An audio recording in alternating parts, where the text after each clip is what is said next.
pessoal, tudo bem com vocês? Sou a professora Liciane Traverso. Estamos com mais um Tela Jurídica diretamente para vocês, com um tema de direito penal, efeitos da condenação e reabilitação. E para tanto, temos o nosso convidado de hoje, o professor Fábio Rocha. Bom dia, boa tarde ou boa noite, conforme o horário aí que vocês estiverem ouvindo. Meus queridos ouvintes, eu sou o professor Fábio Rocha, além de professor, sou mestre em Direito pela UFMG e sou também assessor judiciário do Tribunal de Justiça, atuando exclusivamente na área criminal há 17 anos. Eu estou aqui hoje para conversar com vocês, a convite da queridíssima professora Liciane, que, além de ser uma profissional exemplar, é uma amiga de longa data. Nós temos uma parceria, inclusive alguns livros que já trabalhamos juntos. A professora Liciane organizou já alguns livros, nos quais eu participei como coautor. Vou mostrar aqui para vocês, se vocês por acaso ainda não conhecerem. Temos aqui o livro Faces da Violência, do Indivíduo ao Estado. Um livro muito interessante, com capítulos e abordagens transdisciplinares sobre as diversas formas de violência. E um outro livro que a professora Liciane também organizou, que chama Não Aguento Mais, Análises Jurídicas e Transdisciplinares do Autoextermínio. Um livro com abordagens muito importantes, muito interessantes sobre a questão do suicídio. Nesses dois livros eu tive a honra de ser coautor e colaborador com a professora Liciane, e já aviso aqui, um spoiler de antemão, que tem mais uma obra aí que, quem sabe, brevemente vai estar ao acesso de vocês. A professora Liciane me pediu para conversar com vocês a respeito de um tema muito importante de direito penal, que é a questão dos efeitos da condenação. É um tema bastante amplo, bastante interessante, com inúmeras possibilidades de abordagem. Então eu vou tentar trazer aqui para vocês uma abordagem mais genérica, mais ampla, para vocês terem uma compreensão mais global do tema, e caberá a vocês, obviamente, complementarem seus estudos através da pesquisa doutrinária, da pesquisa jurisprudencial, sempre muito importante no estudo do direito. Mas então eu vou tentar trazer para vocês essa visão mais abrangente. Eu acho que a primeira coisa que seria importante de vocês pensarem quando nós falamos sobre os efeitos da condenação é na questão terminológica. O que quer dizer efeitos da condenação? É uma expressão que permite um duplo enfoque. Um primeiro enfoque seria um enfoque mais amplo, um enfoque mais genérico. O que seria um efeito da condenação? Tudo que decorra de um juízo condenatório. Ou seja, a partir do momento em que o juiz criminal, analisando uma ação penal após o devido processo legal, ele forma a sua convicção condenatória após examinar a autoria e materialidade delitivas, e ele profere uma decisão, ele faz um julgamento, como vocês bem conhecem, e ele decide pela condenação daquela pessoa que foi acusada naquela ação penal. A partir desse momento, nós temos essa condenação. Essa condenação, ela gera uma série de consequências, desde a imposição de uma pena privativa de liberdade, que é o efeito aí mais notório, mais conhecido, de uma condenação criminal, até a configuração potencial da reincidência, a partir do momento que uma pessoa é condenada, essa condenação transita em julgado, ela cumpre a pena. A partir desse momento, se num prazo de 5 anos contados da extinção da punibilidade ela venha cometer um outro crime, ela é considerada reincidente. Então isso também é um efeito da condenação. A possibilidade da vítima manejar na esfera civil uma execução para recebimento do prejuízo que ela teve com o cometimento do crime, eis que a sentença penal condenatória, como vocês bem sabem, ela é um título executivo judicial, isso também é um efeito da condenação. Então, o céu é o limite, Quando nós pensamos em condenação, qualquer consequência, qualquer decorrência da condenação poderia entrar nessa categoria mais ampla de efeitos da condenação. Nós temos uma outra possibilidade de abordagem, que é uma análise mais restrita, um enfoque mais restrito. Então, nós teríamos a expressão efeitos da condenação sob essa concepção mais restrita. E aí eu já coloco para vocês que é a forma que o nosso Código Penal trata dos efeitos da condenação. Isso fica claro, inclusive, pela divisão dos capítulos da parte geral do Código Penal. O Código Penal ele tem um capítulo específico para falar sobre a pena, a partir do artigo 32, diversos dispositivos disciplinando a aplicação da pena, que numa acepção ampla seria também o efeito da condenação, e nos artigos 91 e 92, o Código Penal abre um capítulo à parte para tratar do que aí sim ele chama de efeitos da condenação. Então percebamos que o nosso Código Penal, ao tratar de efeitos da condenação, ele usa essa expressão em um sentido mais restrito. Bem, esses efeitos, e agora o que eu vou trabalhar com vocês, seriam esses efeitos da condenação sobre essa perspectiva mais restrita. Só uma advertência doutrinária aqui. A doutrina ela costuma classificar os efeitos da condenação, nessas acepções que eu trouxe para vocês, em efeitos primários e secundários. E os efeitos primários da condenação, para a doutrina, seriam a aplicação da pena. Esse seria o efeito primário, o efeito que a gente poderia chamar de imediato da condenação, seria a aplicação de uma pena. Uma condenação transitada em julgado, ela geraria esse efeito primário. E os efeitos secundários seriam esses efeitos que nós vamos tratar aqui nessa acepção restrita, que são os efeitos que estão nos artigos 91 e 92 do Código Penal. Já fazendo aqui também uma advertência que os efeitos da condenação, eles não se restringem a esses dispositivos do Código Penal. Nós temos na legislação extravagante, em leis especiais, leis esparsas, nós temos outros efeitos da condenação. Em crimes falimentares, em outros tipos penais específicos, mas aqui agora nós estamos tratando dos efeitos da condenação sob a abordagem que o nosso Código Penal trata. E aí nós voltamos ao artigo 91 e ao artigo 92. Então é muito importante para vocês lerem com bastante atenção, com bastante cuidado esses artigos. Os artigos 91 e 92, eles tratam de duas categorias diferentes de efeitos secundários da condenação. E eles têm, cada uma dessas categorias tem 3 características muito específicas. E aqui talvez seja um dos pontos mais importantes para vocês entenderem.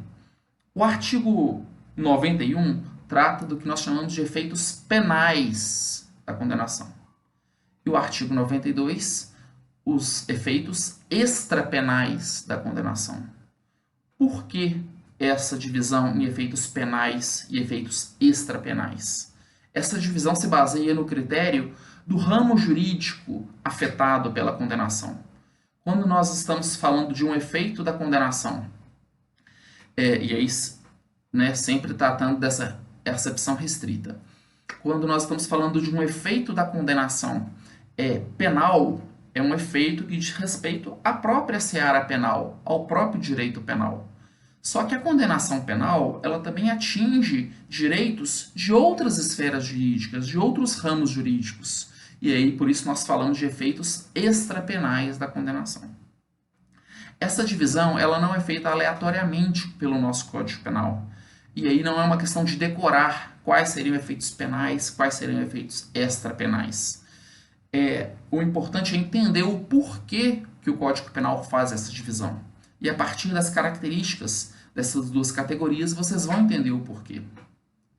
Mas quando o artigo 91 traz para a gente os efeitos penais da condenação, da sentença penal condenatória, esses efeitos penais, eles são marcados por 3 características principais. Primeiro, são efeitos obrigatórios da condenação. São efeitos automáticos da condenação. Em terceiro lugar, são efeitos genéricos. O que significa essas 3 características? O que significa dizer que é um efeito genérico? Genérico significa que qualquer condenação penal vai gerar aquele efeito. Então, quando nós estamos tratando ali do artigo 91, nós temos essa primeira ideia. Qualquer condenação penal, por qualquer crime que seja cometido, ele vai gerar aqueles efeitos que estão ali previstos no artigo 91. Por isso é chamado de efeito genérico. Além dele ser genérico, ele também é um efeito obrigatório. O que quer dizer obrigatório? O próprio termo já nos sinaliza o sentido. Significa que o juiz, a partir do momento em que ele decide que aquela hipótese que ele analisou é uma hipótese de condenação, escapa à discricionariedade dele aplicar ou não aplicar aquele efeito. Ele tem obrigatoriamente que aplicar aquele efeito previsto no artigo 91. Então, por isso que nós falamos de efeitos obrigatórios. E, em terceiro lugar, são efeitos automáticos. O que significa efeito automático? Existe uma certa controvérsia doutrinária a esse respeito, mas, de uma forma geral, a gente pode dizer que falar em efeito automático significa que aquele efeito ele vai ser aplicado ainda que o juiz não fundamente as razões da sua aplicação. Ou seja, o juiz não tem, a partir do momento que ele condena, ele não teria que fundamentar por que ele vai aplicar aquele efeito.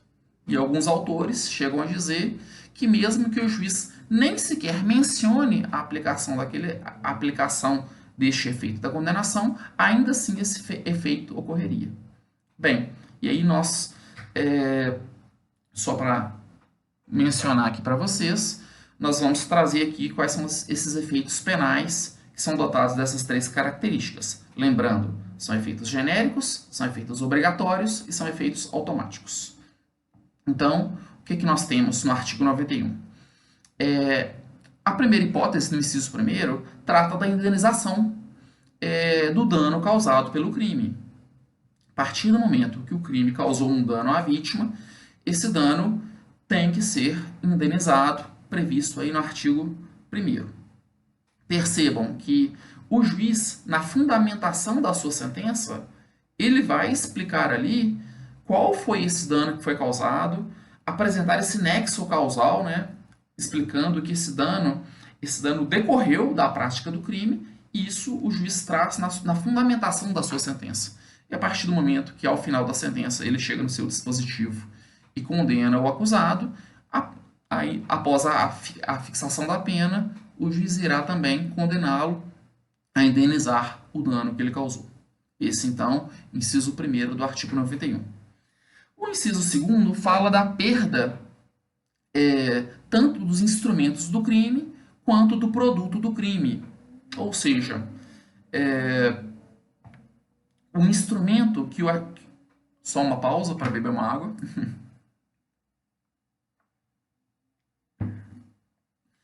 Um instrumento que o acusado se utilizou para cometer o crime, ele vai perder esse instrumento. Então, vou usar um exemplo bem conhecido das lides forenses. Uma pessoa é traficante de drogas e ela utiliza uma motocicleta para fazer o transporte e a comercialização dessas drogas. Ele faz isso de uma forma reiterada, rotineira. A polícia chega a esse indivíduo, apreende a droga e vai apreender também a motocicleta. Durante o processo, se ficar comprovado que a imputação procede e que esse acusado realmente utilizava essa motocicleta para realizar o tráfico de drogas, então o acusado vai perder essa motocicleta, porque ela era um instrumento utilizado para a prática do crime. Um outro exemplo é uma pessoa compra uma arma para cometer um homicídio. Ela não tem direito ao porte de arma, não é uma pessoa prevista lá no Estatuto do Desarmamento como uma pessoa que poderia portar uma arma. Ela não tem registro, não tem licença para portar arma e nem para possuí-la na sua casa. A pessoa compra essa arma para praticar o homicídio. É praticado o homicídio, a pessoa é presa em flagrante e essa arma é apreendida. Percebamos que, apesar de, teoricamente, nós podermos vislumbrar também um crime de porte ilegal de arma de fogo, vamos lembrar que a pessoa não vai responder por esse crime do artigo 14 da Lei 10.826, de 2003. Porque esse crime é um crime menos gravoso, que vai ser absorvido pelo crime fim mais gravoso, o princípio da consunção. Ou seja, apesar dessa pessoa não responder pelo crime de porte ilegal de arma de fogo, como essa arma foi utilizada como instrumento do crime, ela vai perder também essa arma. E o artigo 91 também coloca que o acusado ele perde o produto do crime. É claro que o bem, o valor, os valores, os bens que ele auferiu com a prática do crime, e aí isso mais comum nos crimes que têm uma natureza pecuniária, uma natureza econômica, a pessoa que oferiu esses valores, esses rendimentos, esses bens, ele vai perder esses valores em razão da sentença condenatória. Então nós teríamos aqui esses efeitos penais. O artigo 92, por outro lado, nos traz os efeitos extrapenais da condenação. Como eu já expliquei, são efeitos que atingem outros ramos jurídicos que não o direito penal. E esses efeitos extrapenais da condenação, como vocês podem bem imaginar, eles são dotados também de três características opostas àquelas que eu mencionei antes. Ou seja, se os efeitos penais são genéricos, os efeitos extrapenais são específicos. Ou seja, apenas alguns crimes vão gerar aqueles efeitos extrapenais. Se os efeitos penais são obrigatórios, os efeitos extrapenais são facultativos, também chamados de discricionários, ou seja, não é obrigatório que, cometido o crime, o juiz aplique aquele efeito. O juiz vai analisar, naquele caso concreto, se é cabível a imposição daquele efeito. E a terceira característica é a automaticidade. Se os efeitos penais são considerados efeitos automáticos, os efeitos extrapenais são considerados efeitos não automáticos. Inclusive, essa característica específica, o legislador quis consigná-la expressamente no texto da lei. Então, o nosso Código Penal expressamente fala que os efeitos previstos no artigo 92 não são automáticos, ou seja, para que eles incidam, o juiz tem que fundamentar expressamente, de forma exauriente, explicando o porquê que ele escolheu aplicar aquele efeito. Porque, como eu falei, aquele efeito não é um efeito obrigatório, é um efeito facultativo. O juiz poderia optar por não aplicá-lo. Então, se o juiz optou por aplicá-lo, o juiz vai ter que fundamentar na sentença por que optou por aplicá-lo. Então, vamos a estes efeitos. O artigo 92 trata aqui, basicamente, de três efeitos. Primeiro, a perda do cargo, função pública ou mandato eletivo. E aí, em duas situações diferentes.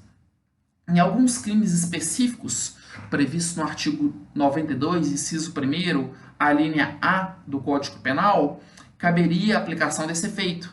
E aí, o legislador nos fala, quando uma pena privativa de liberdade for aplicada por um tempo igual ou superior a 1 ano em crimes específicos. Quais crimes? Crimes praticados com abuso de poder ou com violação de dever para com a administração pública.